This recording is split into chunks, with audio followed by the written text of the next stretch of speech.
audience. This is the beginning of our Voices for Veterans panel. My name is Steve. I'm your host here today at Wayne State University. It is September 19th, 2015, and this is the Roll the Vote Voices for Veterans panel. I was a service member myself. I got out of the Army in 1997. I got involved with Veterans Services sort of by default.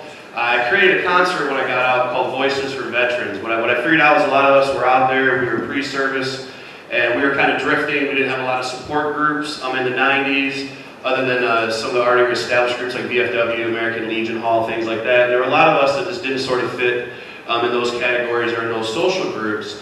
A lot of us were musicians and artists before we had joined the service.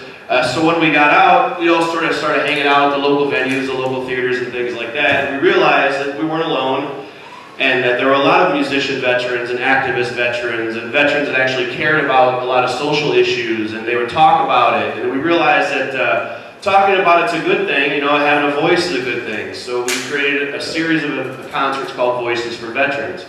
And that's sort of what this panel is today. It's a smaller, condensed version of that opportunity to give different veterans all throughout the state of Michigan a chance to come on board and let the people out there know what they've been dealing with and what they're going through today. So I would like to introduce to you the short version of the Voices for Veterans panel here today. We have Keith King. Mr. King, how are you doing today, sir? I'm fine, Steve. How are you? Doing wonderful, wonderful. Now you represent an organization called the National Veteran Business Development, is that correct, sir? Development Council, yes.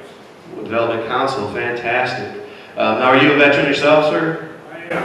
I served in the United States Army 1969 to 1971. I am a Vietnam veteran and a combat veteran.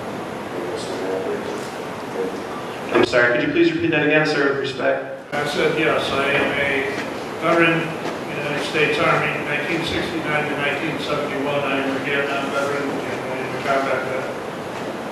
Hello. This is much more appropriate. I apologize for the distance between all of us. Fantastic. So you did serve downrange, huh, boss? I did. I was a gunner for 8.5 months. I got to the 60. So I was up in the Central Highlands and did my time and made it home. Yes, sir. Are you a Michigan native? What state were you born in, sir? Fantastic. Talk a little about Michigan back when you were before you joined service. Well, I found it interesting, your opening. I spent most of my career in radio and television. I produced and directed a lot of concerts and creative activities. I run my own advertising agency for the last 20 years as well. But when you felt what you felt when you came home, we probably were even more pronounced in the sense that the Vietnam veterans, as I say to people, it wasn't good to be a Vietnam veteran.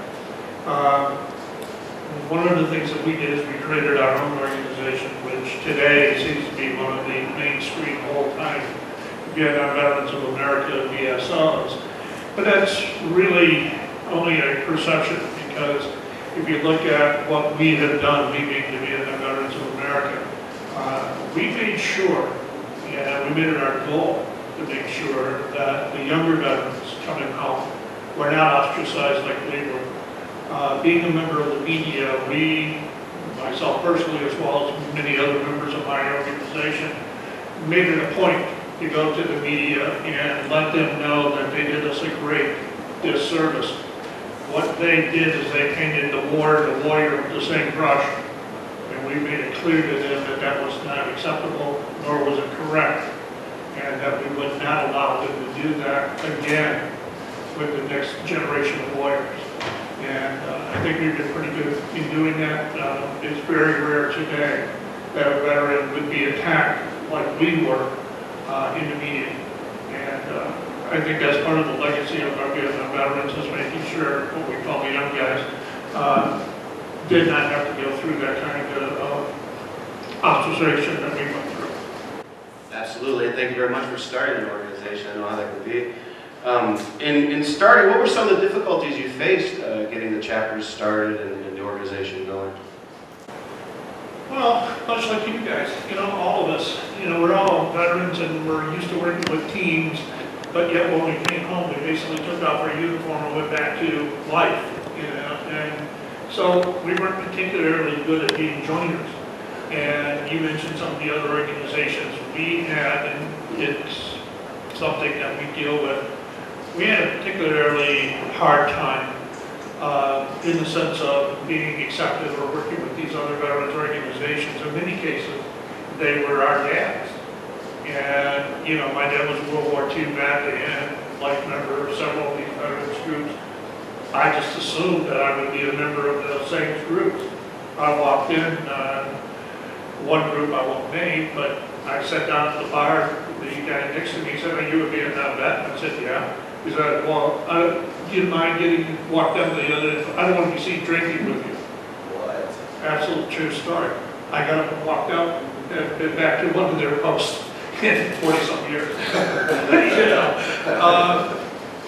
my mom always said, "Don't go where you ain't invited." So, you know, well, so we started our own. You know, and the thing about starting a group like the Vietnam Veterans of America, there were a lot of things that we had to decide in the sense of who would be a member. What is your qualification to become a member? And we took the attitude that if you serve the United States military from this date to that date, regardless of where you served, regardless of what you did, you are welcome to become a member of our organization. And we've been up and running, technically I guess we started in '79. I know that those of us who began the group and started in 1980, so I've got 35 years of being a veterans advocate and been involved in various levels of the organization. It's an honor to sit at this table with you, sir. Thank you very much. I apologize for the late start. Of course, we usually don't do that. Welcome to Motown, huh? Motor City. I'm glad to be back here. I was born here in Detroit myself. I'm a fifth-generation Michigander. Right. Yes, sir. Now, right here to my right, we have Willie Taylor. Willie Taylor, how you doing, sir? Pass the mic. How you doing, sir? I am terrific. Thank you. Fantastic. Now, I see here on the paper that you're a member of an organization, or maybe a founding member of an organization, called the I Carry the Cross. Is that correct? That's correct. So my information on this paper is correct? As far as I know. Man, way to go, Courtney. Thank you very much. You did a good job, Courtney. Thank you very much. Could you talk a little bit about that? Are you a veteran yourself, sir? I am not a veteran. Okay. But what I do is the way I serve is having no one that did serve. And in 2010, I walked across America for a year and a week. I did 4,195 miles. Went to 149 American Legion posts to honor our veterans and support our troops. And I can relate to what the gentleman was just talking about because I've been studying American and military history since I was 6 years old. I won't tell you how old I am now. I've been doing it for a long time. And freedom ain't free. And people take it for granted the sacrifice that our veterans have put forth to give us the freedom that we have in this country. To come home and not get, not what they need, that either they're entitled to or they deserve. And that's why my foundation was founded, to help those that did serve. Well, thank you very much. Now, how long has the organization been going on? And could you give us the mission statement, basically? What's the deal? It's been going on since 2006. And, you know, the reason I did a walk, because I needed to educate myself on what was needed, what was available, and to legitimately help our veterans and our veteran families. You know, not just the veterans serve. A soldier goes to war, a whole family serves. And they're entitled to be taken care of because this country is not free by itself. We have to do sacrifice. What we do is we help veterans work their claims. We help with housing, education, we help with employment. All our services are free because they put their life on the line to give us the freedom that we have. So they deserve every respect that this country can give them. Fantastic. I'm glad you're doing that now since 2000. What was that? 2006. A nonprofit 501c3 here in the state of Nonprofit Michigan. 501c3 and all our programs and services are free. That is fantastic. That is Willie Taylor. Thank you very much, Willie Taylor. Thank you very much, Keith. We're going to take a small segment, small break. We'll be right back. Thank you very much.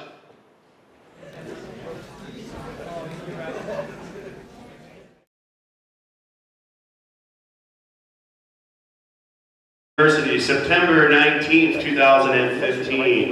This is an absolutely beautiful place. I can't believe, as a kid, I used to skateboard past Wayne State. Now, mind you, fast, mind you. Fast. I was getting down to, there was a Hart Plaza down there, a skateboard down there like we weren't supposed to. I'm sitting here to my right, we have Keith King. He is the president of the National Veterans Business Development. He is an Army veteran himself, and he's a private military contractor. To my left here, we have Willie Taylor. He is a founding member of I Carry the Cross, a local Michigan 501c3, dedicated to helping veterans and their families. I'd like to thank you all very much for showing up here today. With a lot of respect, we got a little bit of history about you guys when we opened the show up here. I'd like to talk a little bit more about voting issues. That is the point here. This is the Roll the Vote campaign, and we want to talk about voting issues.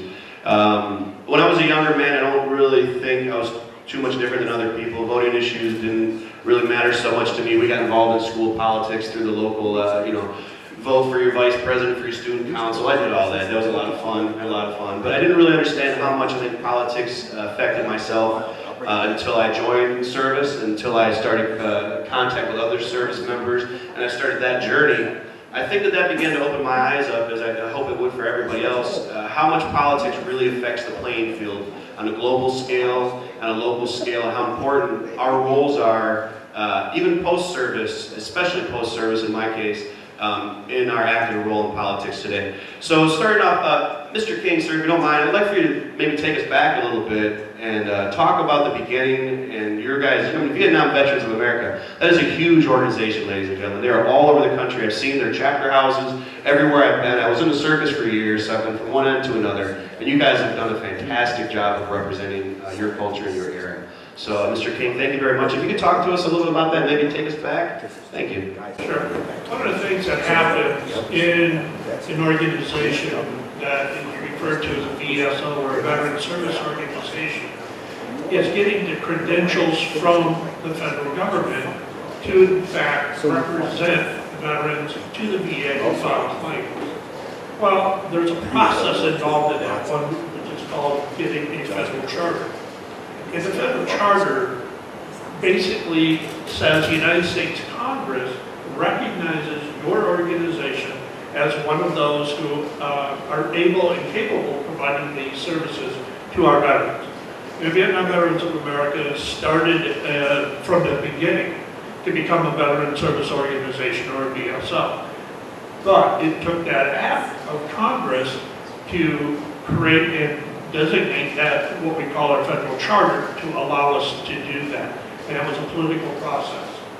I'm proud to say that Michigan was the first state to have our Congress, our legislature, the House and the Senate, do what was called memorialize the Congress, our federal Congress, to in fact grant that charter. New York, Ohio, Michigan really were the three lead states. That was kind of an introduction to understanding the power that the people have to be able to affect not only the voting, but the politicians that we've elected. Having gone through that, one of the biggest things that we look at as a veteran that has a direct impact on today is the whole idea of being able to treat veterans who were exposed to toxic chemicals, which in my war was called Agent Orange. Yes, sir. But what people don't really understand is that, believe it or not, when they were developing the atom bomb, we literally put our own men and women, our own United States troop, in the desert and dropped a bomb on the just check radiation. Okay? It happened more than once. How we got legislation passed to actually accept Agent Orange is we had to go back and tie it to the radiation vets, for the radiation vets for World War II, because they did not want to give just the Vietnam veterans this opportunity to actually be compensated and treated for Agent Orange. Now, we got that passed. And we got that passed by going back and saying, look what you did to World War II vets. These guys are dying with cancers. We're dying with cancers because of Agent Orange. Bring that to today. By the way, I will let you know, my son's a Persian Gulf veteran. My nephew did 2 tours in Iraq. My grandson is in the Army today. In your war, what we're constantly talking about is toxic exposure. Those guys that were in Iraq and Afghanistan, and especially in the early burning of the oil fields, all those chemicals, the burn pits. We have a little different word that I won't use here, what we did in the burn, and what we burned in it, but it's still called a burn pit, and the word rhymes with it. But here's the point, you guys being the younger vets in Iraq and Afghanistan in particular, are exposed to toxic chemicals in exposure. We have legislation pending today that talks about treating not just the veteran, but our children and our grandchildren. That law is introduced. If you want to help veterans get to learn the legislative process enough to be able to pick up the phone and call your senator, call your state representative, go to their office and tell them that you care. Tell them that you want their support. Because if we look at what this is going on, I'll just give you a brief example. About a year ago, I heard this study come out of Australia. Now the Australians were our allies, and they served with us in Vietnam for years and years. Their government had been very proactive with Agent Orange because their veterans were dying. Well, they were also aware of the fact that their children were being born with all these deformities they've never seen in Australia. And the only people that was applicable to were the guys who served in Vietnam. And they went, whoa, wait a minute. There's something wrong here. Right. Okay? Right. Thank the Australians. They put a study together that basically shows that because of dioxin, which is the ingredient, the poison, if you will, in Agent Orange, it causes chromosome damage, it causes DNA damage, and it has caused these birth defects. Now, here's the problem. According to the Australians, they can see this going through 7 generations. Now, if those who ever want to look me up, which isn't hard to do, my daughter and my son have ailments that none of my brother's children have. My mother, God bless her, had 8 sons. Okay? Now, I am the only one of the brothers to serve in Vietnam. 4 of us served in the military. My children have diseases and have effects that none of there's 23 grandchildren in my side of the family with my brothers. None of them have the diseases that my children have. And that's been now passed to my granddaughters. When I look at that, and we talk about the vote, here is a direct opportunity to stand up and say, you know what? I want my legislative leaders, I want my elected officials to take a look at this toxic exposure, because it's not just Vietnam, it's Afghanistan, it's Iraq, it's the Persian Gulf, and it's every veteran who follows us who is exposed to these kind of chemicals and this chemical exposure, regardless of what it is. If this law gets passed, it will change the way the VA has to treat us, because right now, the only dependent, the only child that is recognized by the VA to be treated are the offsprings of a female Vietnam veteran. If that child was born with spina bifida, that child will be paid and treated by the VA. And we fought like crazy to get that one exception, but we got it. One. So if you're a female Vietnam veteran, you have a child, that child has spina bifida, the VA will in fact help treat that child. What we're now saying is you got to look at this in a much bigger picture. How many of you guys came home from the Persian Gulf and had the Persian Gulf syndrome? Hundreds or more. Thousands. Thousands, yeah. How many guys Complete denial from the government. There was no such sickness, nobody was sick, no. Well, they said Agent Orange, I don't know how much time you got, but they said Agent Orange was our imagination. It was a thing that it was safe. We held a demonstration up in Lansing. One of my guys worked for one of the grocery stores. We had a shopping cart full of oranges. And we stamped Agent Orange on it. We took the oranges and started handing them to the politicians and say, well, yeah, go ahead and eat this. We injected dioxin. Don't worry about it. It's safe. 2 minutes later, I had state police wanting to arrest me.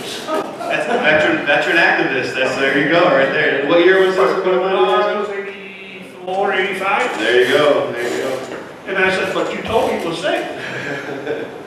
I always like they would ask him to drink the water, right? Here you go. You know the story, but the point is that a lot of the things, and I truly appreciate, and I talked about this quite a bit, what we would call the civilians, those who are non-military, without your help, without your support, we would not have the treatment levels that we have today, we would not have the benefits that we have today. It is through the political process that has happened. And I've seen it in the 40 years I've been home from Vietnam, the 35 years I've been actively involved in veterans benefits and in veteran activities, but we still need that kind of support.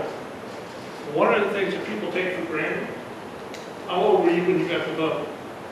Oh, yeah, it's 18. 18? Yeah, sure enough. Guess what? What's that? The law was 21. You could get drafted at, what, 17? 18. So you get drafted at 18, but you couldn't even vote. I was already in Vietnam at home and I couldn't vote. That law got changed. You know how that law got changed? Because there were too many people in this country who said that's wrong. You can't draft a guy, send him to Vietnam, have the young people be subject to being killed, and yet he can't even vote for his own leaders. And that happened in 72, 3. Yes. Okay? Now, how did that happen? It happened because non-veterans, because civilians cared enough about us to see what was obviously an error, something that was wrong, and said, you know what, we've changed that. There you go. And they did. I finally got the vote, I think the first time I got the vote was in 72. All right, so I was already 22 by the time it didn't matter. But you see my point. I could not vote while I was in Vietnam or before I went to Vietnam. So That's amazing generational difference. It's an amazing difference. well, it's an opportunity that you would not have had if, in fact, other, what we call, again, the civilians didn't care enough to help protect the veterans, that you would have been, not been able to vote till you were 21. That had not yet changed. But today, we take it for granted. We do. What I noticed in the stories that you're sharing with us too is you're not telling us that the government just reached in and did something nice for you. I'm not hearing you say, oh, they took care of this situation all on their own. What I'm hearing is that people had to get active and that people needed to get involved. Is that correct? It's more than correct. The activism that is required. I'll tell you a quick story.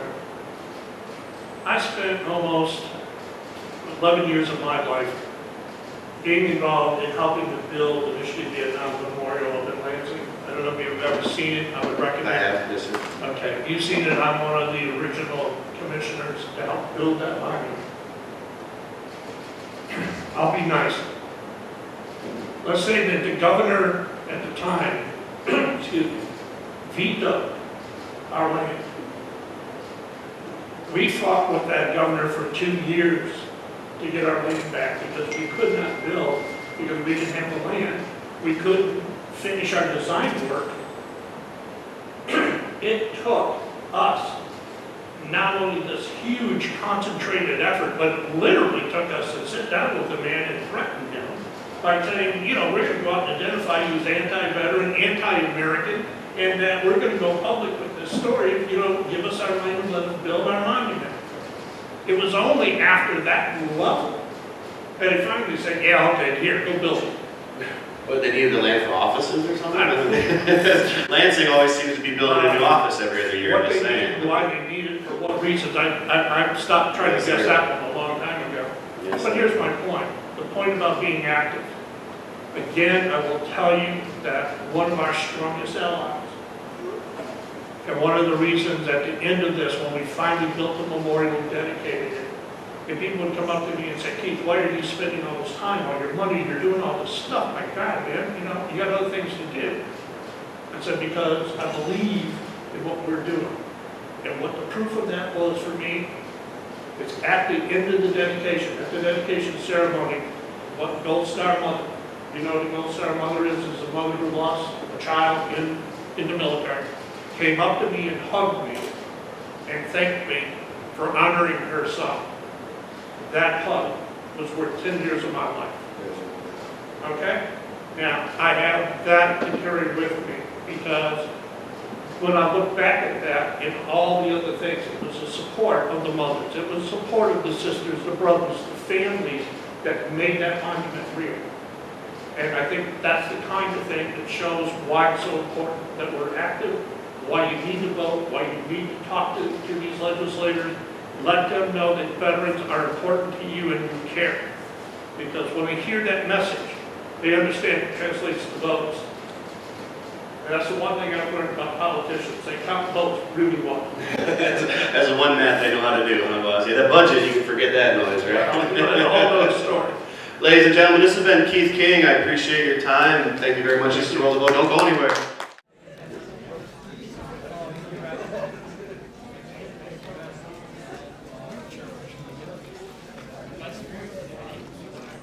All right, ladies and gentlemen, roll the vote. How y'all doing? Welcome back. Wayne State University, September 19th, 2015. This is the Voices for Veterans panel. Voices for Veterans. We've been listening to Keith King here for the last few minutes, and it's been an honor to share a table here with you. I'm always surprised at the talent that Courtney has pulled out, and honestly, listening to you, man, this paper doesn't do you any justice. I'm going to go home and Google you. I'm going to figure this out. Amazing. Thank you very much for your time, Keith. Ladies and gentlemen, right here, this is Willie Taylor. How you doing, Willie? You good? I am going to. Fantastic. Welcome to the Roll the Vote Voices for Veterans panel. I appreciate you being here. In this segment, I'd like to talk to you a little bit about a voting issue or voting issues that you feel are relevant to yourself, to your cause, or to your people. So if you could, share with us. Well, I'm going to start by saying the gentleman's story you were just talking. You know, freedom ain't free. And we take it for granted, the freedom that we have in this country. And I'll say it first and foremost, one thing that really irritates me if you call me an African American. I'm not an African American, I'm an American. And too many Americans have put their life on the line to give me the freedom that I have. My mom's dad, which my granddad, was a full-blooded white Irishman from Ireland, came over on the boat. His name was William. She named me Willie because she said I was going to be just as stubborn as you. Where'd you get that from? My dad's mom was a full-blooded Cherokee Indian. So I'm just an American citizen. And you know, I don't think I want to be called an American.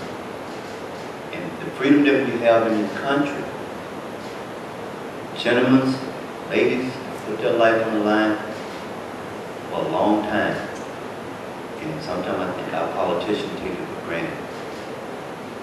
You know, but they can own the platform on what we complain about, on what we talk about.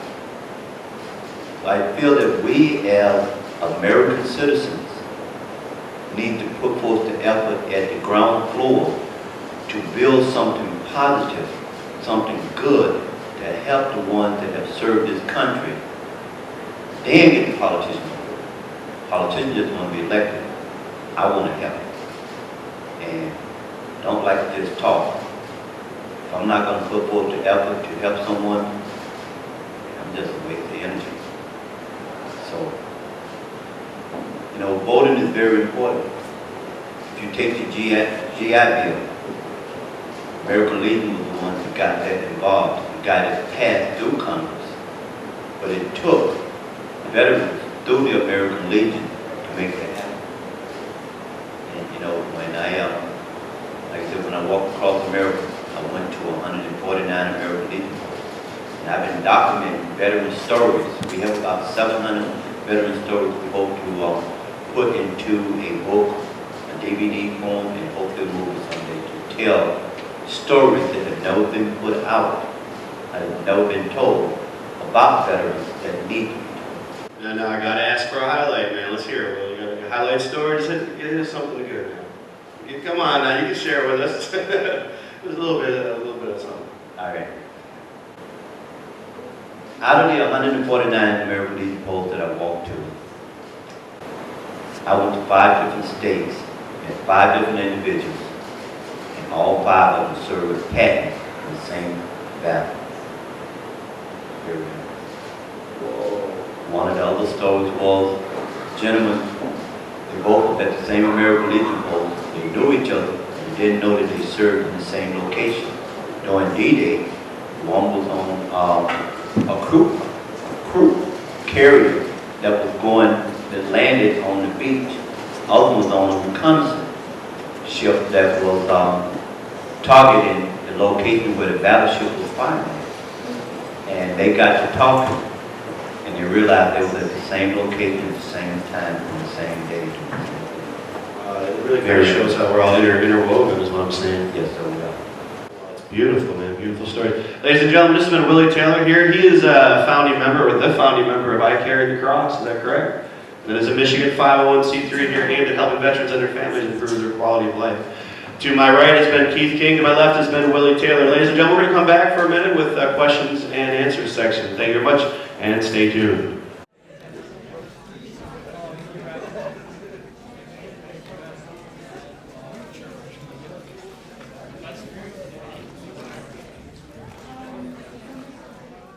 Ladies and gentlemen, welcome back. Roll the vote. Wayne State University. This is the Voices for Veterans panel. This has been an honor to be here today. I have so much to learn and take away here. It's been great hearing the stories of veteran activists in our past, and it's been neat to know that even now, what we're dealing with isn't that far out there. We're not that even generations apart. You know, we both came home and we realized that we're not alone, and that we realized that we need to change things around us. So a lot like myself, this gentleman stood up and decided to create his own organization and group with his friends and his generation and his people. And I'd like to talk a little bit about that really quick, because you mentioned about getting involved in politics. Really quick before we roll out, any advice you can give to a modern veteran activist and someone trying to get involved today with veterans and activism? Again, it's really easy to find the local offices. They're not hiding. Find where you live, your district, your congressional district, on the state level. Talk to your city people, talk to your state people, find your federal people. It is something that they're all set up to do. What happens is most people say, well, I can't talk to them. You can't. People say, well, they won't listen. They do. They're smart enough to understand that each one of us are connected to each other. The 6 degrees, those kind of circles. Politicians are really good at understanding that, you might be the soccer mom, or you might be, the coach in your football, and figure how many people you touch. All you have to do is say, this guy is really good, I support him, or this guy is really bad, he should never be elected. They get that. And the reason and how you do that, the value behind that is that if you really do care, it's easy to find it. But make sure, and again, one of the things we talked about with the younger veterans, make sure that when you go to ask them to do something for you, that you look at what the impact of that is, understand your mission, understand what it is your issue is about. Because I'll give you a perfect example of things that is really important to me. You were kind enough to mention that I'm the president of the National Veteran Business Development Council. In the state of Michigan, in 2005, we had a law passed that gave preferences to disabled veteran-owned businesses. The original law said 3%, they raised it to 5%. The best they've ever done is barely a little over 1%. Now, this is a preference given to veteran businesses that the state has never lived up to in the 10 years that the law has been on the books. 1999, the federal law was passed that created veterans and disabled veterans as a group that was equal to, say, the women business owners or the minority business owners. Again, 3% spend. But because of the activity, last year, veteran businesses, in fact, received that 3%. Well, we're now looking at saying, that's great, we finally get a 3% on the feds, but the individual state. So if somebody's involved in business, if somebody wants to help support veteran businesses, tell your legislators, hey, how come you guys aren't living up to the law that you passed in the first place? Why aren't you helping veteran business owners? Here's what we tell people. I have been running my company, which is not part of this agenda today, for the last 17, almost 18 years. whenever I have an opportunity, I try to hire veterans. We know that veteran business owners have a higher propensity to hire veterans than non-veteran business owners. And here's the point that I try to make to people. If you help veteran businesses grow, we will hire veterans. It's like killing two birds with one stone, if you will, or it's a win-win, whatever language you're comfortable with, especially when we look at veterans unemployment. My skill, when I came home from Vietnam, I was a gunner. The only one that was directly applicable was a policeman, you know, and when they said, well, what's that, you know? Well, from Detroit, well, that makes sense. Oh, really? Well, thank you very much. And then I met this young lady who said she ain't married, no cop. So, you know, I had to reinvent my skill though. And we know that that's still going on today. And that's why we know that our business owners understand that. And we're willing to bring guys on and train them, teach them. And we know that they're, thing about a veteran is, they're disciplined, they know the rules, they know how to comply with the rules, and go in and do the job. And we as veterans appreciate that among ourselves, and that's part of what I'm doing today. So what I'm doing, and I tell people is this effort to help veteran businesses is not about me. I'm one of the old guys, all right? Just me and the dinosaurs, I did that. But as I mentioned, I have a son and I have a grandson, and if they want to have a job and they want to create their own businesses, what we're doing is providing them opportunity and access. And that's, again, today, that people can say, well, what can I do today? Talk to your politicians, go to their office, sit down, meet them, talk to them, shake their hands, tell them that you're interested, and you want their support on veteran issues. There we go, ladies and gentlemen. That's wonderful advice from Keith King. He's the president of the National Veterans Business Development. Thank you very much for your time, Keith and Willie. Now, before we go, any questions from the live studio audience? Anybody out there with questions? Please, gentlemen, my left and my right. Wonderful. I had some questions, but we're going to do this in the 20-second or less portion. In 20 seconds or less, if you could sum up the next question I'm about to ask you. Here you go. Ready? All right. So there have been current topic discussions about the militarization of the police force here in America, especially here in Michigan. Now, in your experience, sir, which I can definitely, you know, I'm not going to call you a dinosaur, although you are self-proclaimed. you definitely have boots on the ground, eyes in the sky, you definitely have an idea what's been going on. So since your exit from service and to today, fact or fiction, myth or legend, is the militarization of police real? And is it good or bad? What do you think? 20 seconds or less. Well, one, yes, it's real. And secondly, it needs to be real. I mean, the problem is, you know, and we face it in the military. When you're, you know, if the people that I'm responsible to protect and the bad people who are trying to harm them accelerate their weapons, accelerate their equipment, I have to match that up. I mean, if I have an M16 and you have a bow and arrow, I win. But if I have a 16 and you've got an AK, well, guess what? Now all of a sudden it's about skill as opposed to the quality of the weapon. There we go. Okay, so as far as I'm concerned, no, they're there. There you go. And Willie, your thoughts on that? Militarization of police, fact, legend, myth? Does it exist, good or bad?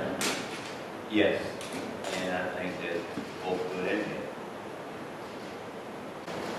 Sometimes we take for granted what it calls to be free and what it calls to protect our loved ones. I just have a different perception. I think that, you know, you have to serve and protect. You have to serve and protect the right way. And everyone should have equal quality. My perception on it, if my loved ones is in danger, someone have a knife, I got an M16, I'm taking them out. I know you probably don't want to hear that, but It's your opinion, man. You got it. It's all good. Ladies and gentlemen, this has been Willie Taylor, and this has been Keith King. Last question before going out. Well, the current climate here in Michigan, anything going out? Any political, you mentioned earlier a bill that's specifically related to veterans. If you could, at least going out, give us that bill number, some reference to it, so we can look it up on our own. Do you know what we're dealing with here? I have to apologize, I do not have the two bills. There's a House bill and a Senate bill. Both are, though, under toxic exposure. Those are the two bills that I've asked you to look up and confirm, in particular because they are multi-generational They're going to affect me, my children, my grandchildren, your children, and are critical to our long-term care of not only our veterans' families. And again, it's under toxic exposure, it won't be that hard to find, and I still haven't committed to it. All right, thank you very much for your time, energy, and effort. My friend Willie, any hot topics out there that you need to raise awareness for? Now's your minute, man. You got it. Homeless veterans. That's the hottest topic, homeless veterans. And a lot of your homeless veterans are not those people that are holding those signs on the street corners. Homeless veterans they have homes. They're in the process of losing because they can't afford to pay the rent, the house payment, or the mortgage. Or they're staying with a family member, sleeping on the couch. We don't do enough for our veterans, and it's not just the homeless ones. You know, we have individuals that serve this country, and I think they should go to the front of the line. There shouldn't be no, if you have a penny, you can't get this. I think anyone that served this country should get anything deserve, entitled to, and need. All right, there you go, ladies and gentlemen. Willie Taylor, thank you very much for your time and your energy. This has been